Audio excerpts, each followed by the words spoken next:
Hi வாங்க வணக்கம். ஒரு ஊரில் நடந்த நிகழ்ச்சி சொல்கிறேன். அதோட பேக்ரவுண்ட் என்ன அப்படின்றத இன்னொரு நாளைக்கு நான் எப்போ டைம் கிடைக்குன்னு தெரில, அதுக்கப்புறம் சொல்கிறேன். இப்போதைக்கு சிம்பிளாக அந்த ஆள் அந்த பொண்ணுக்கு செஞ்ச துரோகத்தை மட்டும் சொல்கிறேன். அந்த ஆள் பார்த்திங்கன்னா கிட்டத்தட்ட ஒரு 40-45 வயசு இருக்குன்னு நினைக்கிறேன். கல்யாணமே ஆகலை. ஏன்னா என்ன ரீசன் தெரியாது. என்ன ரீசன் தெரியாதுன்னா, அடுத்த குடும்பத்து பிரச்சனை நமக்கு எதுக்கு, கல்யாணம் ஆகலை, ஒரு பொண்ணு அமைச்சிட்டா பரவாயில்ல அப்படிங்கிற மாதிரி இருந்தாங்க. அமையலை. அந்தளவுக்கு வசதி வாய்ப்பு இல்லை. அப்புறம் பார்த்திங்கன்னா ஏதோ விடோ பொண்ணு விதவியாக இருந்தால் கூட பரவாயில்லன்னு நினச்சாங்க, அதுவும் கிடைக்கல. சரி குழந்தையோடு எது இருந்தால் கூட பரவாயில்லன்னு நினச்சாங்க, அதுவும் எதுவுமே கிடைக்காத சமயத்தில் இன்னொரு பொண்ணு ஒன்று கிடைச்சாங்க. அவங்களும் வாழ்க்கை இல்லாதவங்க தான்.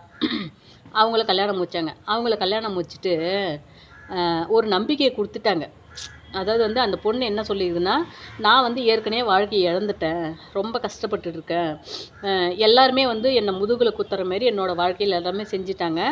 அதனால் நான் வாழ்க்கையில் தனியாக இருக்கேன். இதுக்கப்புறமும் நான் எனக்குன்னு தேடுகிற வாழ்க்கை என்னோடய உடம்பு சுகத்துக்காகவோ என்னோடய மனசு சந்தோஷத்துக்காகவே கிடையாது, என்னோடய பெண்மையை பாதுகாக்கிறதுக்காக நான் கல்யாணம் பண்ணிக்கிறேன் அப்படின்னு சொல்லி எல்லா ஒரு கட் அண்ட் ரைட்டும் அவங்களோட ஃபேமிலியில் நடந்து எல்லா விஷயமும் சொல்கிறாங்க.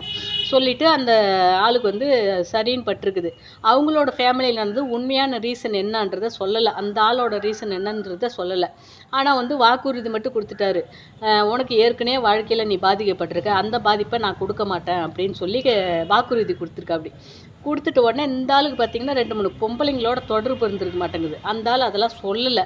இந்த பொண்ணு பழக என்ன பண்ணால் ஒரு இடத்துக்கு கல்யாணம் முடிக்கிறதுக்கு முன்னே ஒரு இடத்துக்கு போகும்போதும் பழக்கிறதுன்னா லேடிஸுங்களோட ஃபோன் வர ஆரம்பிச்சிது. அப்போ அந்த பொண்ணு கண்டிஷன் பண்ணுது, நான் ஏற்கனவே இந்த மாதிரி வாழ்க்கையில் பாதிக்கப்பட்டிருக்கேன், பொம்பளைங்களால் தான் எங்கள் வீட்டுக்காரவங்க இது மாதிரி வேற ஒருத்தவங்களோட ஓடிட்டாங்க, அதே வாழ்க்கை உங்ககிட்ட எனக்கு அனுபவிச்சு வந்துடக்கூடாது, அந்த வீண் வாழ்க்கையை வந்துடக்கூடாது அப்படின்னு சொல்லியிருக்காங்க. நான் அப்புறம் என்னால் எந்த பாதிப்பும் வராது, நான் பொம்பளைங்கிட்ட பேச மாட்டேன், நம்பர் மாற்றிக்கிறேன் அப்படின்னு சொல்லுங்க. அந்த பொண்ணு சிம்மை வேறு மாற்றிக்கிங்க, வாழ்க்கையில் நானும் மாற்றிக்கிறேன், நீங்களும் மாற்றிங்க, புது வாழ்க்கை தொடரலாம் அப்படின்ற மாதிரி சொல்லியிருக்கிறாங்க. ஆனால் அந்த ஆள் எல்லாமே சரின்னுட்டு கல்யாணம் ஆன உடனே நான் அப்படிலாம் மாற்ற முடியாது, நான் பழகின பொம்பளைகிட்ட பேசுகிற பொம்பளைகிட்ட பேசிட்டு தான் இருப்பேன், இஷ்டப்பட்டா இரு, இல்லைனா போய்கிட்டே இருக்கிற மாதிரி திமிராக பேசிட்டாங்க அந்த ஆள். அந்த பொண்ணு என்ன பண்ணலாம் சொல்லுங்கள் பார்க்கலாம். ஆனால் ரொம்ப நம்பிடுச்சு அந்த ஆளை. அது ஏற்கனவே எப்படியோ வசதியான இடத்துலலாம் கேட்டாங்க, அந்த பொண்ணு கல்யாணம் பண்ணிக்க மாட்டேன்ருச்சு.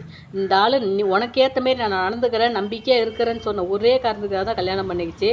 ரொம்ப கஷ்டம் அந்த பொண்ணோட கஷ்டம். கண்டிப்பாக நான் இன்னொரு நாளைக்கு கிடச்சிதுன்னா அவங்களோட ஃபேமிலி ஃபுல்லாக சொல்கிறேன்.